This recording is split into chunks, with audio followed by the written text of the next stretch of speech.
Well, gold is near record highs, and our next guest in Hot Picks is looking at some beaten-up names that could benefit from a rally in gold prices. We've got Jean-Francois Tardif, founder and portfolio manager at Timelo Investment Management. JF, thanks so much for being with us. Gold has been on the move higher. Do you think it can sustain that move into next year? Yeah, I think so. A lot of people expect rates to go down, and if they do, most people think gold is going to rally. Gold is right there at the all-time high or very close. In fact, gold is at all-time high already in many other currencies. And if you look at the stocks themselves, gold stocks, and especially the junior ones, they've been decimated in 2023, despite gold being where it is today. So 24 could be, I mean, there's no promise, but could be a great year for these type of stocks. Well, it's interesting you're putting your money to work. Let's take a look at those hot picks. K92 Mining, Orezone Gold, Arizona Metals. These are not just mining stocks, but as you mentioned, they're small cap mining stocks. And that sector has kind of faced this added punishment, right? This year's been all about large caps. Why are you getting into the small caps as a way to play this? Yeah.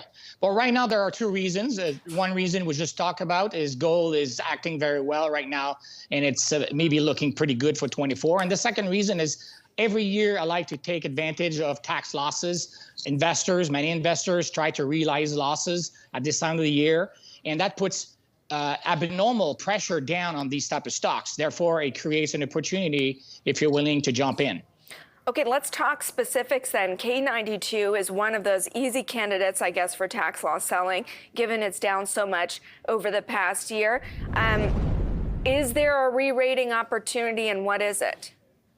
Yeah, I think so. The company has had a little bit of issues in 23, but this is a great asset.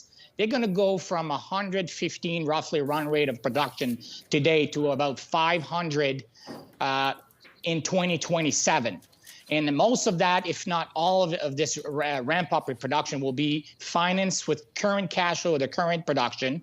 And then on top of it all, they have also a porphyry deposit, lower grade, 10 million ounces on top of it all. And if you just go back to where the stock used to be, it's almost 100% return. And so, you know, it's a high quality. So I think this one has a good chance to move. I mean, the street loves it too. To your point, the average analyst price target has it at $10. All 13 analysts rated a buy. Yes. Every analyst, if you talk to every analyst, they will all tell you it's a great asset. Some of the negative is some people don't like the country.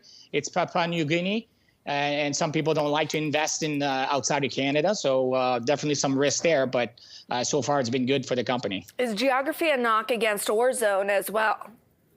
Yeah, Orezone is Burkina Faso. Burkina Faso is really on a bed of gold. It's amazing how many companies have found gold there. There's been issues there recently with some military coup, but the asset, again, we have to diversify. That's why I'm not betting necessarily everything on one stock, so diversification. But Orezone has been hit really hard again this year. A little bit of a issue on the energy cost there, and then also the politics. But again, if you look at the target of analysts there, the lowest is I think is $1.40. That's TD, and that's almost a double from here. Yeah, the average analyst price target does suggest a double. I want to clarify for our viewers, I don't think that's the last price that we're showing on our chart. It's way below that at 83 cents. So that gives you a sense of the magnitude of the upside.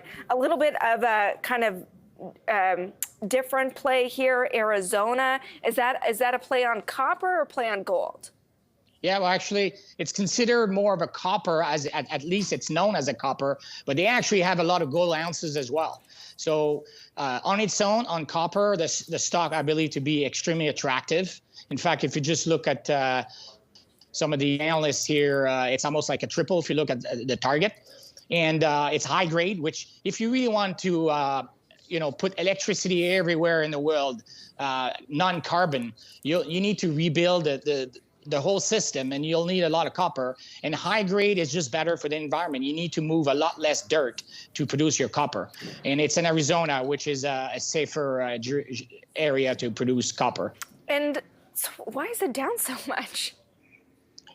Well, I would say there's one reason is, well, small caps are hated, but one of the reasons is last year when they really prove up their current ore body, and they had other zones that people were hoping the company were going to get at, the West Zone, and it's been very, very slow. And it's going to take another at least 6 months, a year, where they can go at it very aggressively. I think some people have been disappointed in that because there was a lot of hope of finding a lot more resources.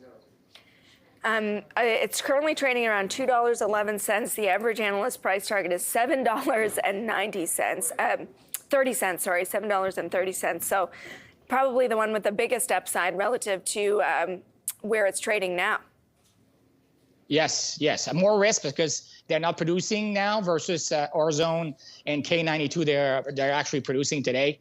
So a different risk, but very promising. JF, thanks.